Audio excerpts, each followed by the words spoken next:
Hi friends, அஸ்ஸலாமு அலைக்கும். இன்றைக்கி ஈவினிங் ஸ்நாக்ஸ் ரெசிபி ரவா வடை தான். ஐயோ ரவையா, எங்கள் அம்மா வாரத்தில் 7 நாளில் 8 நாள் உப்புமா தானம்மா கிண்டுறாங்க, நீ வேறு ஏம்மா அப்படின்னு சொல்கிறவங்களுக்கு இது ஒரு அல்டிமேட் ஸ்நாக்ஸாக இருக்கும்.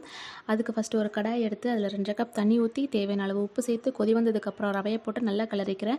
ரவை நல்லா வெந்ததுக்கப்புறம் அடுப்பை ஆஃப் பண்ணிக்கிறேன். வெங்காயம், பச்சை மிளகாய், துருவின தேங்காய் சேர்த்துக்கிறேன். தேங்காய் கண்டிப்பாக சேர்த்துக்கோங்க, வடையோட டேஸ்ட்டு அல்டிமேட்டாக இருக்கும்.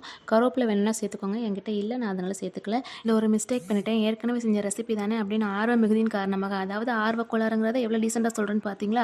1 கப் ரவைக்கு 3 கப் தண்ணி வச்சுட்டா. ஐயோ அதுக்கப்புறம் என்ன பண்ணேன் அப்படின்னு தானே கேட்குறீங்க. ரவையை போட்டு மேட்ச் பண்ணிட்டேன். நீங்கள் ஒரு 2 கப் தண்ணி வச்சுக்கோங்க. அப்புறம் ரவையை உருண்டை பிடிச்சி கையில் வடை மாதிரி தட்டி எண்ணெயில் போட்டு பொரிச்சு எடுத்து அவ்வளோதான், நம்ம ரவை வடை ரெடி.